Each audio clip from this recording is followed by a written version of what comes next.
توحید نام ہے نفسانی خواہشات سے اجتناب کا۔ صبر یہ ہے کہ حق تعالیٰ کے سواری اور ڈول پر توکل نہ کرے۔ مرید حقیقی وہ ہے جو بلا کسی پس و پیش حکم مرشد بجا لائے۔ وصل نام ہے محبوب سے اس اتصال کا جس کے بعد کچھ بھی یاد نہ رہے۔ تقویٰ چاہتے ہو تو نفس دنیا اور ابلیس کا جس کے بعد بھی یاد نہ رہے۔ تقویٰ چاہتے ہو تو نفس دنیا اور ابلیس سے بیک وقت کنارہ کشی اختیار کرو۔ دنیا ایک دریا ہے، اس دریا کا کنارہ آخرت ہے اور تقویٰ کشی ہے۔ اس کے بغیر دنیا کے دریا کو پار کرنا مشکل ہے۔ قرآن پر عمل کرنا اور دنیا سے بے رغبت ہونا تبلیغ دین کا سب سے بڑا پہلا اصول ہے۔ جب بچہ پیدا ہوتا ہے تو اس کو شیطان مس کرتا ہے، جس سے بچہ روتا ہے اور چیختا ہے، لیکن نیک صفت پاکیزہ اولیاء، صدیق، شہید، انبیاء و ائمہ، معصوم صفت پچگان کو شیطان مس نہیں کر سکتا۔ کاہلوں اور فاقہ مست لوگوں کی تعداد بڑھنے سے بے حیائی اور فحاشی کو ترقی ملتی ہے۔ مفت خوری کی وجہ سے معاشرہ آوارگی اور بد اتواری کا گہوارہ بنتا ہے۔ عاشق عشق الہی میں ایسے خاموش ہوتا ہے جیسے غلام۔ شرعی پابندیوں کا متحمل وہی ہو سکتا ہے جو اپنے ہوش و حواس میں، جو شخص خدا کو خدا سے جان جاتا ہے وہ ہر شے کو جان لیتا ہے۔ دنیا ایک ریاکار کی مانند ہے جس کے جال میں پھنسنے والا بمشکل ہی چھٹکارا پاتا ہے۔ کمال حقیقی چاہتے ہو تو علم اور عمل دونوں میں یکجا کرو۔ حلال کی کمائی کبھی ضائع نہیں ہوتی۔ اللہ تعالیٰ عز و جل کو اہل محبت پسند ہیں اور وہ انہیں دوست رکھتا ہے۔ دل خالق کائنات کو دیکھتا ہے اور خالق کائنات دل کو دیکھتا ہے۔ جسے پیر کامل کی مطابقت نصیب ہو جائے وہ درویش کامل ہے۔ فقیری بڑا کٹھن اور نازک راستہ ہے اور اس راہ پر چلنا ہر ایک بس کی بات نہیں۔ فقیر ہمیشہ 3 باتوں پر نگاہ رکھتا ہے: علم، فقر اور شمشیر۔ فقیر کی زبان اور دل یکجان ہوتے ہیں، اس لیے ان کے قول و فعل میں ذرا برابر بھی فرق نہیں ہوتا۔ جس نے حسد اور غرور کو دل سے نکالا اس کے لیے نماز روزہ بھی بیکار ہے۔ عالم بلا زہد اور زاہد بلا علم شیطان کے نائب ہیں۔ محبت سخت سے سخت دل کو کبھی جیت سکتی ہے۔ جو اپنی بے جا خواہشات پر قابو نہیں پانا چاہتا وہ حیوان ناطق ہے، انسان نہیں۔ اچھے اور عمدہ سے عمدہ لباس پہننے میں شرعی اعتبار سے کوئی حرج نہیں۔ اللہ کے نزدیک اصل اہمیت دل اور ذہن کو حاصل ہے، لباس کو نہیں۔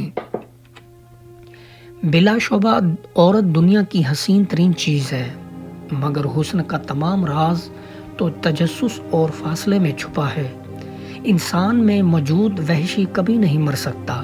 نیکی کے عوض نیکی کی توقع رکھنا بھی محض حماقت ہے۔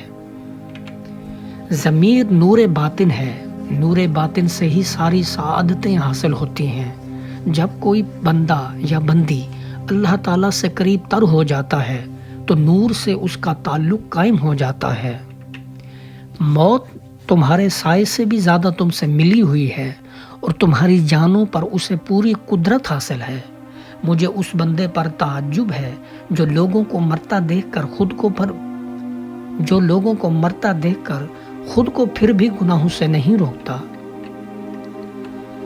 جس بندے پر دنیا کی ہوس آخرت کی خواہش کی نسبت قابو پالے، بلا شبہ اس نے ایک فانی چیز کے عوض ایک باقی رہنے والی چیز کو بیچ دیا اور وہ بندہ اللہ کے دوستوں میں شامل ہو گیا۔ تمام مخلوقات میں سے انسان ہی سب سے زیادہ محتاج ہے۔ جو بندہ کافروں کو عزیز رکھتا ہے اس نے اہل اسلام کو ذلیل و خوار کیا۔ اگر یہ دیکھنا ہو کہ ملک واقعی آزاد ہے تو یہ غور کرو کہ ملک میں اقلیتوں کو کتنا تحفظ دیا۔ آزادی کا درخت صرف اس وقت پھیلتا پھولتا ہے غریب طبقے کے لوگ اپنے حق کے لیے اٹھ کھڑے ہوتے ہیں۔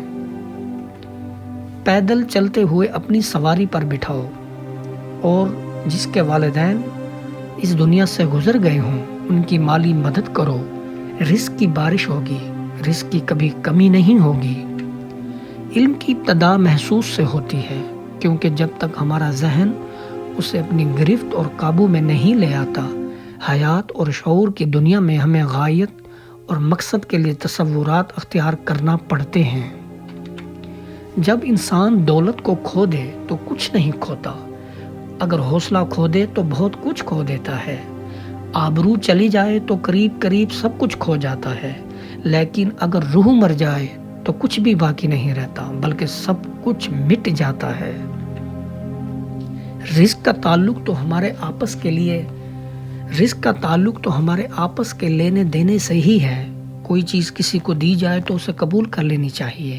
اگر لینے والا صاحب ثروت ہے تو اپنے ضرورت مند بھائی کو دے۔ پست ہمت نامرادی کی حد پر پہنچ کر اپنے اعضاء اور دماغ کو معطل کر بیٹھتے ہیں، مگر عالی ہمت خدا کی بخشی ہوئی طاقتوں سے کام لیتے ہیں۔ تم ہر وقت زندگی کی مصنوعی آسائشوں کے لیے ترستے ہو اور خیال کرتے ہو کہ زندگی کی سب سے بڑی نعمت چاندی سونے کے ڈھیر ہیں، لیکن تم بھول جاتے ہو کہ زندگی کی حقیقت مسرتوں کا جو خود و سامان فطرت ہے، ہر انسان کے لیے پیدا کر رکھا ہے۔ اس سے بڑھ کر دنیا کی دولت حشمت کون سامان نشاط مہیا کر سکتی ہے؟ اور اگر ایک انسان کو وہ سب کچھ میسر ہو تو پھر اس کے بعد کیا باقی رہ جاتا ہے؟